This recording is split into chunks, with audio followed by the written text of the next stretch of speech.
Hello everyone, welcome back to my channel. So today's video is a little bit different, not gonna lie, a wee bit nervous because I've never done anything like this before. However, I saw FAMINE do this and instantly knew that I wanted to do this too. So I went on my Instagram last week and asked you guys for the questions you have always been afraid to ask YouTubers, and I'm going to be answering them in today's video. So we have a phone full of questions and we are just going to go through all of these and hopefully you have some answers to some questions you've wanted to know. If you do enjoy this video, don't forget to give it a huge thumbs up, subscribe and leave a comment down below if you want me to reply, because obviously I always reply to comments, so if you want to reply, go leave a comment below. But we're just going to get started and I hope you enjoy. Okay, so first question we have is just a nice little one to ease us in, is how long did it take you to see growth in your channel? I think it was like 2016 when I uploaded my after school night routine. I was on 7,000 subscribers before that video, and I don't know what it was, if it was like because it was school related or what, but that video literally blew up. Like, it's now on like 400 and something thousand views and it's crazy, but within like the first few days it was on like 75k views, and that was like the highest views I'd ever got. And my channel literally went from like 7,000 subscribers to 24,000 subscribers within a week. I didn't know what was going on. My whole channel literally just blew up and I was like, what the hell? So I guess that's kind of like what kick-started it, that video kind of going viral, I guess. But then after that, I don't really know, I guess being somewhat consistent just kind of helped. I really don't know how I got from the stage of 24k to 143 or whatever I'm on now. Like, that whole period between that, haven't got a clue how I grew from that to that. I wish I could help, but I guess the main thing I did just kind of do was like follow trends and popular videos just to get my videos out there a little bit, get a bit of an audience, and I guess that's how I'm here now. I don't really know, I'm honestly the worst for YouTube tips. Like, I just go with the flow, hope for the best and pray that it works out. So yeah, the only thing I can think of is that video. I guess people still go back to it to this day and find my channel through that, which is kind of a bit weird because I was so young and cringy in that video, and just thinking about it makes me just ugh. I did start my channel in 2012, November 2012, but that wasn't like serious, that was me just being uploading like video stars and stuff. And then I guess I probably started uploading like somewhat normal content like morning routines and night routines in 2014. It took me like 2 years to get to like 7,000 subscribers, and then from 2016 to now I honestly could not, I don't know what happened, but yeah. Sorry, that was literally the shittiest answer to that question ever. Anyways, you don't actually do the 24-hour challenges. Okay, so I've never really been like that big into these 24-hour challenges. I did kind of like dip in and out of them last year a little bit, but I mean, for me personally, I've always done the 24-hour challenges. The only one that wasn't 24-hour, which I actually told you wasn't 24-hour, was the one of me swapping diets with Jack, because obviously we filmed it in Manchester, broke down on the way home, and then had to refilm it when we got back off our holiday in Turkey, so it was literally filmed within like a month. So yeah, it wasn't a 24-hour challenge, but I did say that in the video, and that is the only 24-hour challenge I've never actually properly completed in 24 hours. All the other ones I have actually done true. So yeah, I do actually do the 24-hour challenges, or have done in the past, and if I haven't, I've told you. So yeah, that is that. What's the most you've ever earned from a brand deal? I actually don't know. It's not a lot. I know that it's not as much as you guys probably think, because like I know people are out here earning like some very large figures, but I'm pretty sure, let me just double check, £600. £600 is how much I've earned so far off a dedicated brand deal, and that was for a clothing haul I did with a company. I mean, I don't know if that's exciting, I don't know if that's underwhelming or overwhelming or what, but that is that. Have you ever regretted putting anything online before? If so, what? This is going to sound a little weird because I literally put Minnie everywhere, right? Like, she's on my channel, she's on my Instagram, she's on my second Instagram account, but I kind of do have regrets of putting her on my YouTube channel, and that is purely for the fact of horrible people on the internet. Because no matter how many times you literally explain like, hi, this kid is literally 7 years old and she has this and this wrong with her, you're still going to get the people that are commenting shit on your videos to a 7-year-old who cannot defend herself. So yeah, that is probably one of my biggest regrets, and that's why I don't really upload many videos with Minnie as often. She's only in like a couple here and then, because there is so many horrible people. Like, literally as soon as the videos go up with Minnie, I'm straight in the comments, and if anything bad is said, it is deleted. So if you guys have never really seen a bad comment, that is why, because I am literally like on my A game when those videos go up. I'm like, see a bad comment about her, bye, block, yeah, gone, because I'm just not having any of it. And I actually had a Facebook platform contact me a while ago asking if they could upload the the food swap, diet swap video I did with Minnie to Facebook, and I was all for it. I was like, yes, like one, you can credit me, whatever, do so. And it actually went up on Facebook a couple weeks ago, and the amount of Karens in the comments on that video being like, oh my god, I hope this isn't our actual diet, this is so bad for a 7-year-old, this parenting is so bad, and I was just like, I can't cope, like this is worse than what it has been on my YouTube channel, and this is no. So I messaged the people who uploaded it to Facebook and had them remove it off Facebook, because I was like, I'm not having literal 30-year-old women chat shit about a 7-year-old, you know what I mean? So that is kind of one thing I do regret. She is still going to be in some videos, but obviously I don't just put her out there as often as a lot of you want, purely for that reason.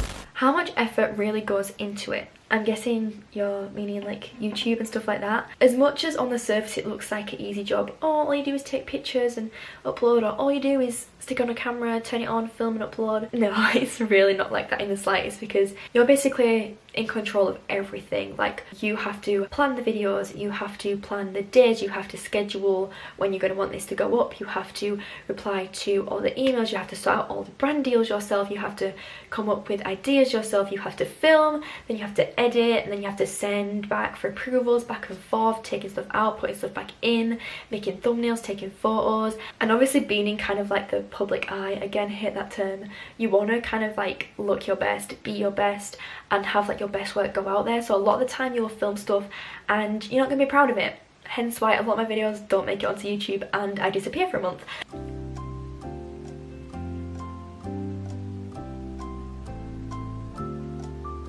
Why has my mind just gone blank?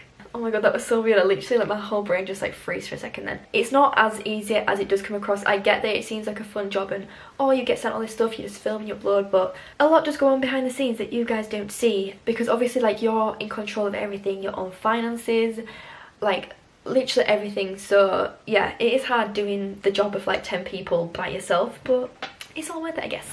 How much did you earn in your last video? My last video was actually my lounge video, however when I'm filming this it's only been up a few hours, so I can't actually check the AdSense for that yet because you have to wait at least like 2 days. So I can tell you the earnings for the Primark haul. The Primark haul so far, and this has been up like a week I think, has made $281.28. So I don't really know what that is in pounds. Let's just do a quick conversion. Obviously majority of my viewers are from the UK and we refer to the GBP. That is at £229, so for a week of that being up it has made £229. Don't know if that's interesting or not, but do you get stressed when you don't post? Yes, yes, and yes. Yes, so fucking much, because I feel like if I don't post, my engagement is literally just going to drop and plummet through the ground, and once it is down there it's very hard to build it back up. It's very hard to get like the views back, the audience back, the comments back, the likes back, like all the stuff that basically helps you have this as a job. So yeah, you do get stressed when you don't post, especially as well since this whole like lockdown thing started. Obviously it was new to us all and we didn't really know what was going on, so that took a big hit on me mentally. Like I didn't really know what to do.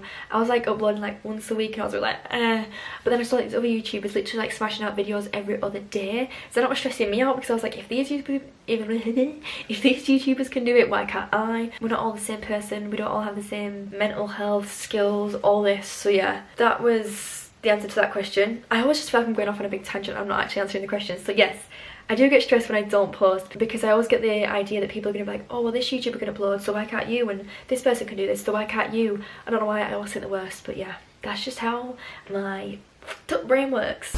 Is YouTube as fun now as when it was when you started, or has it become more of a chore? Now obviously when I first started YouTube, like I said, it was kind of like really weird, like challenging videos, video stars, not really anything too serious, but obviously now it is my job. I do kind of have to be like, right, I need to do this day, this for this day, this for this day. I mean, I don't really have too much of a set schedule, I kind of just upload whenever, which is kind of bad, probably should sort that out.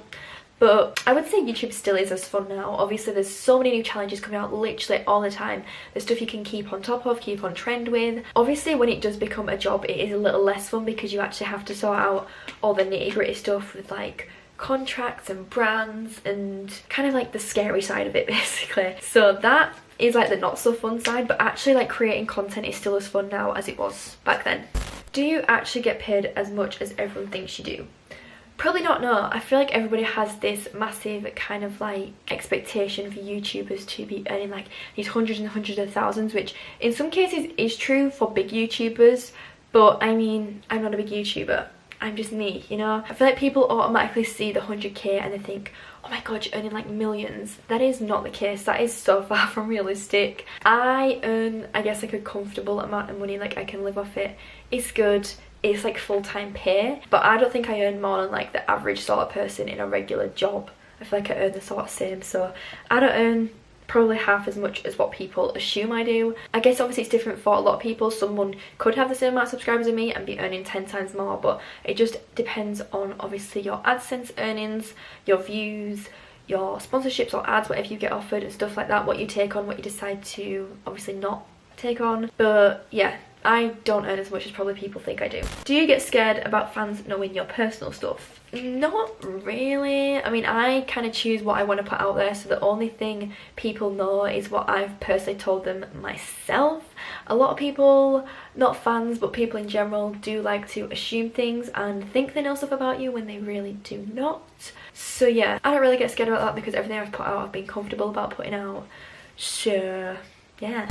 Do you choose what you charge for certain content? Now this question I actually really like because this still to this day is honestly like one of the bins of my life. Like when a brand contacts you, they'll either come at you with like an offer like, hi, we want this sort of video, this so many stories on Instagram along with this post for blank amount, will you be willing to do so? And obviously they can give you a price and you can either offer, decline, negotiate, whatever. But that's very rare. I've only had a couple of brands do that. Majority of the time brands will be like, hi, we really want to work with you on this, can you give us your rates? And that is the moment where I'm like, ah, shit. Because there's like nowhere ever where you're taught or learn or how to decide what you want to basically be paid. And I never know if I'm overcharging or undercharging. I feel like I'm undercharging going by watching a lot of these videos myself and people saying how much they earn. I'm like, bitch, what? Like, come again?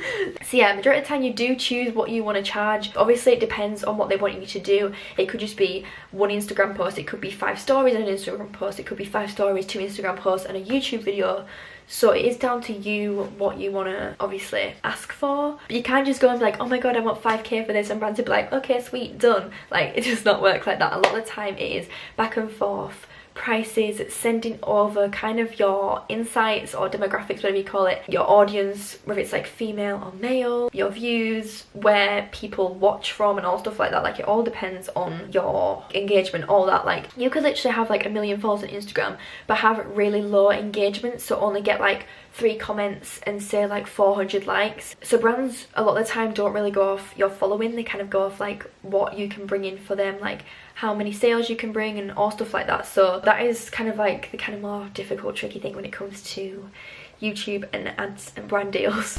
You don't earn any money if your video doesn't have any ads in. If you don't monetize your YouTube videos, then you don't get AdSense, ad revenue, any of that. But you can have a YouTube video that is obviously not monetized but sponsored, so you're being paid by the brand and not being paid by YouTube, if that makes sense.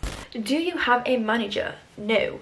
Something I've always kind of been a bit iffy about, I'm not gonna lie. Yeah, I don't really know. I just kind of prefer doing things myself. I mean, it is 10 times more difficult that way, but I mean, I've managed to get myself the same amount of brand deals and work with the same brands as I've seen people work with that have managers. So I'm like, why do I need a manager when I'm already getting to work with the brands that I would if I had them anyway? Do you know what I mean? Like, I don't know. Yeah, no, I don't have a manager. Do PR people message you or just send parcels? How do they know your address? This is something that used to confuse me a lot because I always used to think you had to have a PO box to get sent PR and packages and stuff like that. But a lot of the time they'll either email you and be like, hi, do you want to be put on the PR list for so and so? If so, please send your address, blah blah blah. And you literally just send them your home address, which I get can be a little bit risky at times, but obviously if it is a big brand, a big company, you automatically just kind of have that trust in them. But yeah, they'll either do that or they'll just send you a message through Instagram. Like recently I got put on the benefit PR list and the girl that does PR over there just sent me a message on Instagram. She was like, hey babe, blah blah blah blah, do you want to be put on the list, blah blah blah. And I was like, yes, blah blah. Sent her my address and now I get sent benefit PR. So yeah, simple as that. How much do you earn per video roughly? Again, this kind of varies, but I'd say between like $150 to $300. Obviously with YouTube it is all in dollars, so it is a little bit difficult, but I would say roughly between like $150 to $300 per video. But then again, it does depend on the views, people's watch time, all that. Like if you sit and skip through a 10-minute video, that person's not going to earn as much as if you sat and watched through the whole thing. You know what I mean?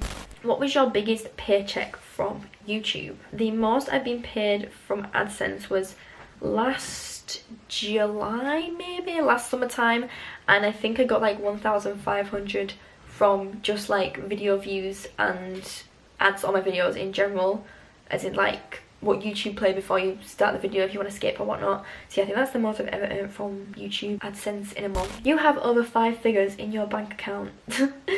No, definitely not. Have you ever had a 10k brand deal? I wish. Jesus Christ. I mean, I don't even know what I do with 10k.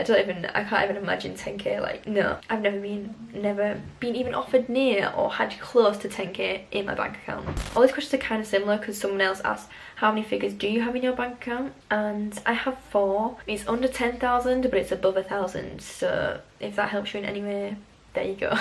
Do you only do ads / promote items you believe in? Yes, yes, yes, and yes. Oh my god, I cannot stress this enough, because the amount of things I've seen people promote that I've been offered to promote, and I'm like, bitch, we both know that is shit. Like, come on now. Like, obviously it's just common sense. You're not going to promote something that is really bad to people that then going to go buy it, realise it's bad, and then come back to you and be like, why did you promote this to me? It's absolute trash. You know what I mean? Like, it's just, why waste your time going through all that effort for a few £100? You know what I mean? Like, no, it's just, it's silly, it's stupid, and I don't see why YouTubers do that. Like, no matter what the situation, even if you've not got many ads or brand deals that month and this brand comes to you offering this and it is a really bad product, don't promote it. Simple as that. Like, I've had times where I've not earned as much in a month as YouTube as I typically would, and brands have contacted and been like, hi, can you promote this? And I've said no, even though I've not earned as much as I possibly wanted to earn, and I could have literally had money there and there waiting for me. But I'm not going to be fake and promote something that I don't like to you guys, you know what I mean? Like, it's just common sense. Like, if YouTubers are out here promoting shit stuff to you, then I'm sorry that you either fall for that or you're still, you know, believing what these people are saying. I hope that you guys know, like, you can have your full trust in me. I will never share anything, promote anything, be paid to say anything that I don't truly believe in. Every brand I work with is something, why am I using my hands so much? I'm like, oh, is something I either use all the time and love myself, or something I've tried that time and thought, oh my god, you guys are gonna love this, I need to share. Do you know what I mean? But yeah, that is all I'm going to be answering in this video. If you guys do want to see something similar to this, let me know below, also with some other video requests. Don't forget to give it a huge thumbs up, subscribe down below, and I guess I will see you in my next video. Bye! S.O.S. never guess, cause I know mama told me that I'm blessed, but he never wanna show. Get impressed, cause I'm dope. You don't smoke, what you mean? Keep it potent as the green, so you know this Happytree.